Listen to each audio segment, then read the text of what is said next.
Hello dear friends, welcome back to my channel.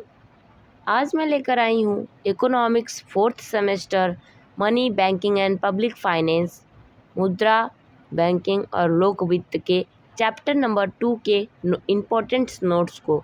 ठीक है, तो यहाँ पर आपका जो MGKPP यूनिवर्सिटी है उसने अपने एग्ज़ाम पैटर्न को चेंज किया है। इवन सेमेस्टर में आपका जो MCQ based objective type question आते थे अब वही आपका सब्जेक्टिव हो गया है, रिटेन होगा। तो यहाँ पर आपको नोट्स बहुत ही इम्पोर्टेंट है आपके लिए कि आपको नोट्स जो है आपका कंप्लीट होना चाहिए और क्वेश्चन आंसर आपके मॉडल पेपर आपको यहाँ पे क्या है कि सॉल्व करना चाहिए ताकि आपका एग्ज़ाम जो है अच्छा जाए। तो यहाँ पे प्रीवियस ईयर क्वेश्चन पेपर आपको तो MCQ बेस्ड मिलेंगे, लेकिन मॉडल पेपर आपको थ्योरी रिटन सब्जेक्टिव टाइप वाले क्वेश्चन नहीं मिलेंगे। लेकिन हम यहाँ पर आपको जो है कि मॉडल पेपर के साथ साथ एक्स्ट्रा इंपॉर्टेंट क्वेश्चन भी प्रोवाइड कराएंगे और क्वेश्चन आंसर भी आपका एग्ज़ाम से पहले हम पूरे क्वेश्चन आंसर भी सॉल्व करवाएंगे। तो चैनल पर यदि नए हैं तो चैनल पर बने रहिए और बेल आइकन प्रेस करना ना भूलिए, सब्सक्राइब ज़रूर करिए क्योंकि यहाँ पर आपको हर एक सेमेस्टर पे क्या है कि 3 साल के लगातार आपको next previous year question paper जो है प्रोवाइड होंगे यहाँ पर, तो बने रहिए। चलिए अपने टॉपिक पर चलते हैं। तो सेकंड चैप्टर में मुद्रा पूर्ति की अवधारणा एवं माप को पढ़ना है। तो मुद्रा पूर्ति का अर्थ क्या होता है इसे हम देखेंगे। सबसे पहले मुद्रा पूर्ति का अर्थ क्या होता है। तो मुद्रा पूर्ति एक स्टॉक धारणा है। इसके अभिप्राय है कि किसी विशेष समय में अर्थव्यवस्था में उपलब्ध मुद्रा की कुल मात्रा को हम मुद्रा की पूर्ति कहते हैं। ठीक है, नेक्स्ट इसी में देखेंगे अब मुद्रा पूर्ति की विभिन्न अवधारणाएं हैं। मुद्रा पूर्ति की अवधारणा या दृष्टिकोण के अनुसार मुद्रा पूर्ति को M1 बराबर जनता के पास नोट सिक्के या करेंसी प्लस व्यापारिक बैंकों की मांग जमा द्वारा प्रदर्शित किया जाता है। तो यहाँ पे देखते हैं यहाँ ये जो अवधारणा है किसने दिया। तो यह अवधारणा जो है मुद्रा पूर्ति की दूसरी अवधारणा मिल्टन फ्रीडमैन द्वारा दी गई, जिसमें मुद्रा के मूल्य संचय नाम से जाना जाता है। इसे अमेरिका में M2 तथा ब्रिटेन में M3 के नाम से जाना जाता है। यह भारत में भी M3 के नाम से जानी जाती है। तो यहाँ पे देखिए आगे इसका फॉर्मूला क्या होगा। M3 बराबर करेंसी प्लस व्यापारिक बैंकों की मांग जमा प्लस सावधि जमा। जो M3 मुद्रा होती है उसमें करेंसी के साथ साथ व्यापारिक बैंकों की मांग जमा भी शामिल होती है, सावधि जमा भी शामिल होती है। नेक्स्ट इसी में देखेंगे मुद्रा पूर्ति की तीसरी परिभाषा सर्वाधिक विस्तृत है जो गुरले शाह द्वारा दी गई है। इसमें M2 के साथ बैंकों की बचत जमा, साख जमा तथा वित्तीय संसाधनों की जमाएं जो है शामिल होती हैं। आगे इसमें देखेंगे मुद्रा का प्रचलन वेग। मुद्रा का प्रचलन वेग क्या है। इकाई मुद्रा का एक निश्चित अवधि में क्रय विक्रय में जितनी बार प्रयोग की जाती है उसे उस मुद्रा की प्रचलन गति या वेग कहते हैं। इसे प्रचलन वेग भी कहा जा सकता है। यदि देखिए यहाँ एग्जाम्पल दिया है, यदि 5 रुपये का सिक्का दिन में 5 बार विनिमय के लिए प्रयोग होता है तो उसका दैनिक प्रचलन वेग 5 होगा, जबकि वह मुद्रा की प्रभावपूर्ण पूर्ति 5 × 5 25 रुपये की होगी। यदि मुद्रा की चलन गति अधिक है तो मुद्रा की पूर्ति अधिक। इसके विपरीत यदि चलन गति कम होने पर मुद्रा की पूर्ति कम होगी। तो छोटे नोट सिक्कों की चलन गति अधिक से इसके विपरीत बड़े नोट सिक्कों की चलन गति कम होती है। ये बहुत ही इम्पोर्टेंट है, इसे आप याद रखिएगा। आगे इसी में देखते हैं यहाँ V बराबर NNP/M, जहाँ V बराबर जो है प्रचलन वेग, M बराबर मुद्रा की पूर्ति, NNP शुद्ध राष्ट्रीय उत्पाद या आय, या फिर हम कह सकते हैं PQ/M। और यहाँ पर हम कह सकते हैं कि P जो है कीमत स्तर है और Q जो है वस्तु की सेवा की मात्रा है। अब हम पढ़ेंगे आगे मुद्रा की चलन गति के निर्धारक तत्वों को देखेंगे। निर्धारक तत्व क्या है यहाँ पर, तो देखिए आइए 1 2 3 करके देखते हैं मुद्रा पूर्ति की चलन गति के निर्धारक तत्व कौन कौन से हैं। तो पहला दिया है मुद्रा की मात्रा मात्रा कम होने से चलन गति अधिक।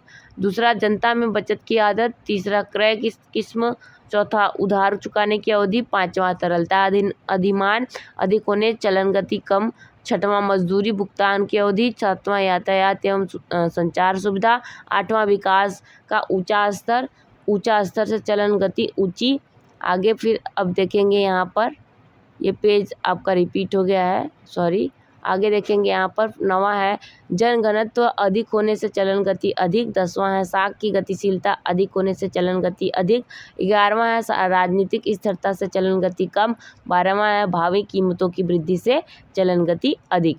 अब हम पढ़ेंगे मुद्रापूर्ति को प्रभावित करने वाले कारक। ये मुद्रापूर्ति को प्रभावित करने वाले कारक जरूर आपके एग्जाम में पूछा जा सकता है, आ सकता है, पॉसिबिलिटी है, तो यहाँ पर इसे आप तैयार रख लीजिएगा।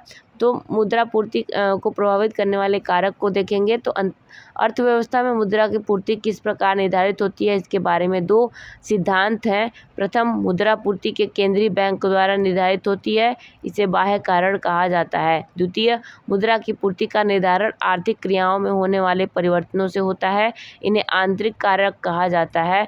इस दृष्टि से मुद्रापूर्ति के निर्धारकों को निम्न शीर्षकों के अंतर्गत रखा जा सकता है। पहला, न्यूनतम नगद रिजर्व अनुपात।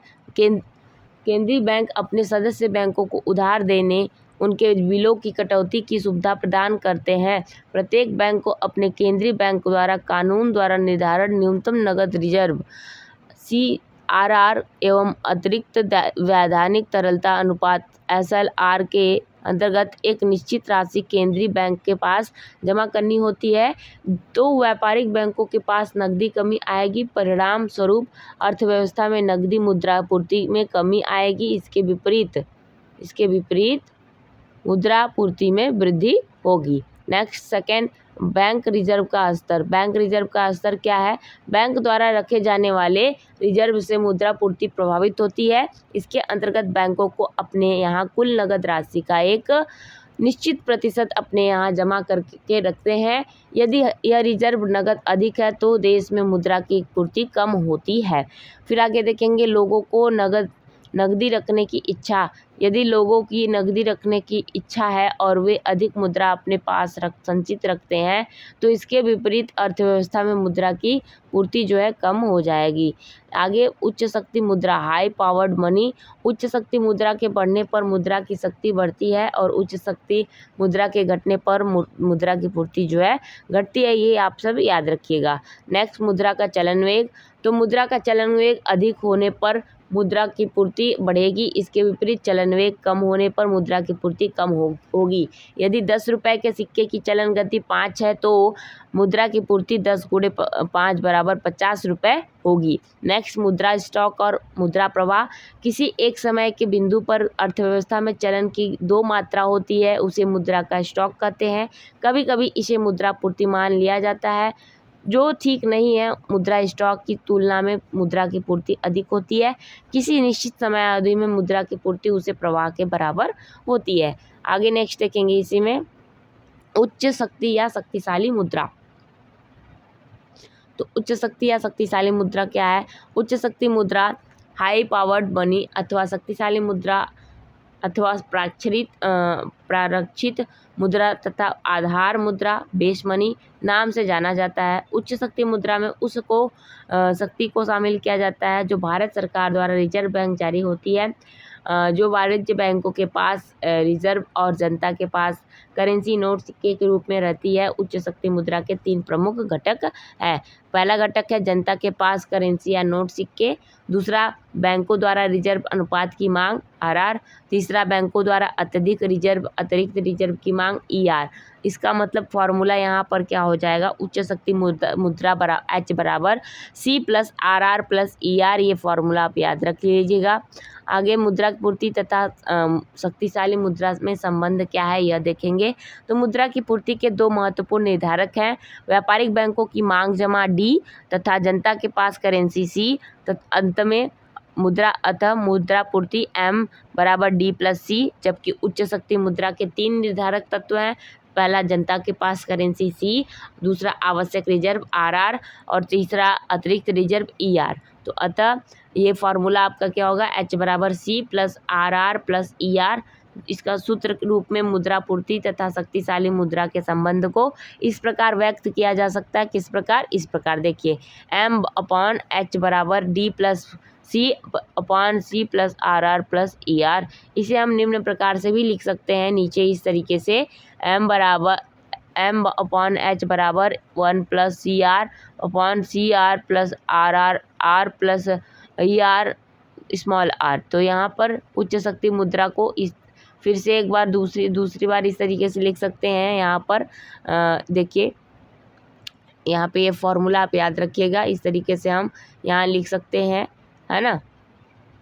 तो H बराबर C small r plus RR small r plus ER small r upon 1 plus C small r multiply M बराबर, अब यहाँ ओनली अगर M को देना हो तो M बराबर 1 plus CR upon CR plus RR small r plus ER small r गुणे H, इस तरीके से हम कर लेंगे। तो जहाँ C अपॉन D बराबर क्या होता है, CR होता है। क्या होता है, C अपॉन D बराबर जहाँ पर ये जो आपका ये जो CR है, ये CR क्या होता है, C अपॉन D होता है।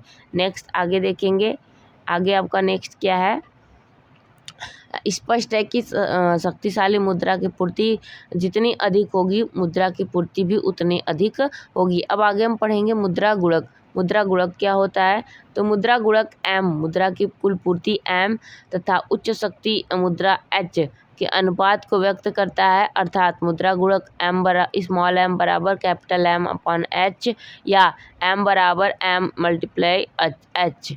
ठीक है, कैपिटल M बराबर small m multiply capital H। तो माना उच्च शक्ति मुद्रा 10 करोड़ परिवर्तन होने के कारण मुद्रा की पूर्ति 30 करोड़ होती है, तो मुद्रा गुणक 3 होगा। यह आपका मुद्रा गुणक हो जाएगा। अब आगे हम पढ़ेंगे उच्च शक्ति मुद्रा के स्रोत। तो आपका जो भी इस सेकेंड चैप्टर में आपको पढ़ने हैं वो सारे टॉपिक जो है मैं डिस्क्रिप्शन बॉक्स में लिख लूँगी, और इसके फर्स्ट लेसन और सिलेबस यदि आपको देखने हैं तो प्लेलिस्ट भी बना हुआ है, BA 4th semester economics money banking and public finance, उसमें आप जाकर चैनल के प्लेलिस्ट में जाकर देख सकते हैं। सिलेबस के साथ साथ आप इम्पोर्टेंट नोट्स सभी चैप्टर्स के आपके अपलोड होंगे। ठीक है, तो आइए देखते हैं उच्च शक्ति मुद्रा के स्रोत कौन कौन से हैं। तो पहला है सरकार की निवल बैंक साख, घाटे की वित्त व्यवस्था, दूसरा व्यवसाय क्षेत्र को बैंक साख, तीसरा निवल विदेशी विनिमय परिसंपत्तियां, चौथा जनता के प्रति सरकार की मुद्रा संबंधी देनदारी, पांचवा बैंकिंग क्षेत्र को निवल अमौद्रिक देयताएं। अब नेक्स्ट हेडिंग है उच्च शक्ति मुद्रा का उपयोग एवं महत्व। पहला है आधार मुद्रा का आधार, दूसरा है परिवर्तन का प्रमुख स्रोत, तीसरा है मौद्रिक नियंत्रण में सहायक, चौथा है मुद्रा गुणक का निर्धारक, और उसके बाद नेक्स्ट है अन्य महत्व। इस प्रकार व्यक्त कर सकते हैं, कैसे अन्य महत्व कर सकते हैं। पहला मौद्रिक नीति के निर्माण में सहायक, दूसरा राजकोषीय नीति का आधार, तीसरा मौद्रिक नीति के दर का निर्धारण, चौथा आर्थिक विकास का आधार। अब हम आगे देखेंगे उच्च शक्ति मुद्रा H तथा सामान्य संकुचित मुद्रा M1 में अंतर क्या है। तो M1 में हम जनता के पास नोट, सिक्के, करेंसी ये देखते हैं, और व्यापारिक बैंकों की मांग जमा को भी देखते हैं, और तीसरा RBI के पास अन्य जमा भी देखते हैं।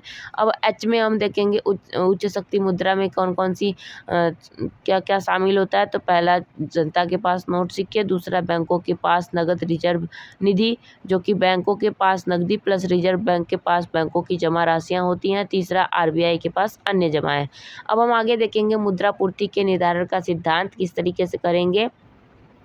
तो मुद्रा पूर्ति का सिद्धांत उच्च शक्ति मुद्रा की मांग तथा पूर्ति पर निर्भर करता है।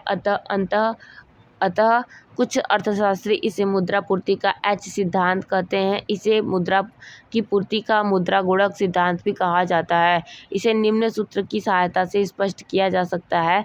यह आपका जो है चार्ट बनेगा, इस तरीके से आप बना लीजिएगा। ठीक है, आगे देखेंगे चित्र के में आधार उच्च शक्ति मुद्रा की पूर्ति को प्रदर्शित करता है, जबकि चित्र का ऊपरी भाग मुद्रा की पूर्ति की कुल मात्रा को प्रदर्शित करता है। चित्र से स्पष्ट है कि मुद्रा की पूर्ति की कुल मात्रा अर्थात ऊपरी भाग का भाग उच्च शक्ति मुद्रा के गुणक द्वारा निर्धारित होता है। इस प्रकार मुद्रा की पूर्ति तथा उच्च शक्ति मुद्रा के बीच संबंध मुद्रा गुणक द्वारा निर्धारित होता है। मुद्रा गुणक को एम से व्यक्त करते हैं, एम स्मॉल एम बराबर कैपिटल एम अपॉन एच। तो यहाँ पर देखेंगे अब नेक्स्ट जमा गुणक डिपॉजिट मल्टीप्लायर क्या होता है। तो आंशिक आरक्षण निधि प्रणाली के कारण बैंकों के पास नगद कोष में थोड़ी सी वृद्धि होने पर कुल मांग जमा में कई गुना वृद्धि का सृजन होता है, जो मुद्रा के पूर्ति के महत्वपूर्ण भाग होते हैं। कुल जमाओं में परिवर्तन तथा आरक्षण निधि में परिवर्तन के अनुपात को जमा गुणक कहा जाता है, जो नगद कोष अनुपात पर निर्भर करता है। जमा गुणक को स्मॉल डी एम तथा मूल्य नगद कोष अनुपात को स्मॉल आर से व्यक्त करें तो जमा गुणक का मूल्य नगद कोष अनुपात का व्युत्क्रम होता है, अर्थात स्मॉल डी एम बराबर 1 अपॉन स्मॉल आर। अब नेक्स्ट देखेंगे मुद्रा पूर्ति की माप कैसे की जाती है। तो मुद्रा पूर्ति की माप परंपरावादी दृष्टिकोण ने किया है, शिकागो दृष्टिकोण ने किया है, गुल्ले शाह दृष्टिकोण और केंद्रीय बैंक दृष्टिकोण के अनुसार हम यहाँ एक एक करके सभी मुद्रा पूर्ति की माप को देखेंगे।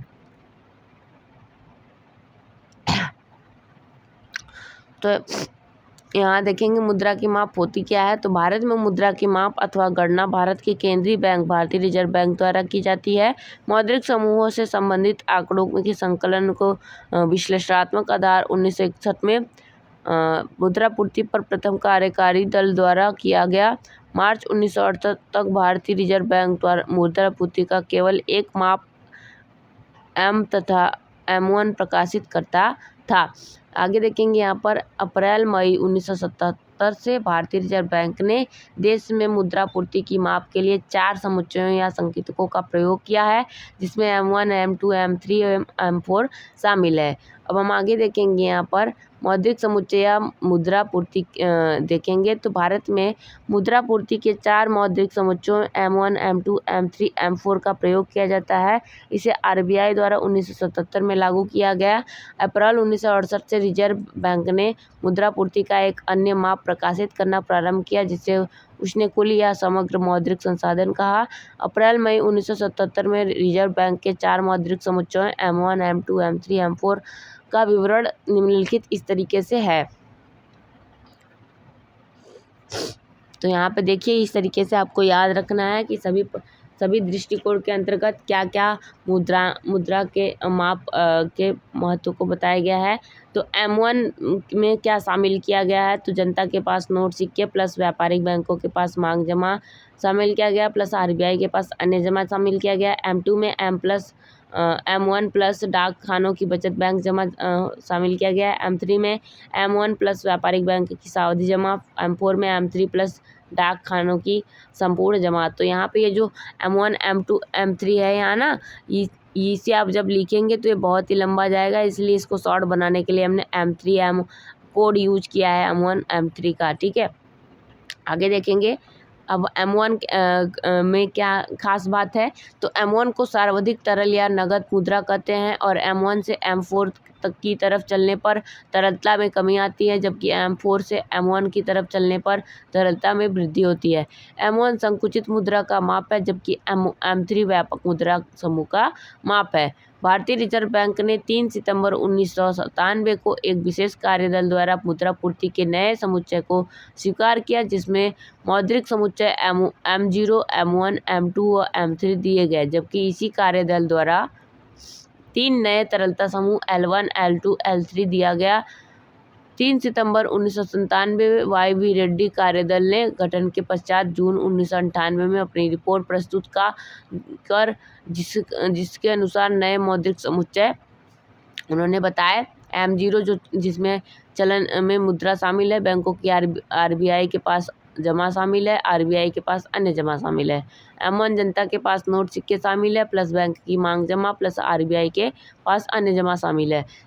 M2 में M1 प्लस बैंक के पास बचत खातों में जमा राशियों में काल दायित्व का भाग प्लस बैंकों द्वारा जारी किए गए जमा प्रमाण पत्र प्लस सावधि जमा राशियाँ, विदेशी मुद्रा अनिवासी खाता व FCNR जमा राशियों को छोड़कर जिनकी अवधि 1 वर्ष है। नेक्स्ट M3 क्या है? M3 M2 प्लस काल सावधि जमा, विदेशी मुद्रा निवासी खाता व FCNR जमा राशियों को छोड़कर जिनकी अवधि 1 वर्ष तक है प्लस गैर बैंक वित्तीय संस्थाओं द्वारा जारी किए गए अधियाचना ऋण। अब आगे L1 L2 L3 देखेंगे तो L1 में क्या शामिल है? M3 प्लस डाकखाना बचत बैंकों की कुल जमा राशियाँ राष्ट्रीय बचत पत्र को छोड़कर। L2 में L1 प्लस सावधि और अवधि ऋण तथा पुनर्वृत्ति देने वाली वित्तीय संस्थाओं की समझौता राशियाँ। इस तरीके से L3 में भी देखिए क्या शामिल है?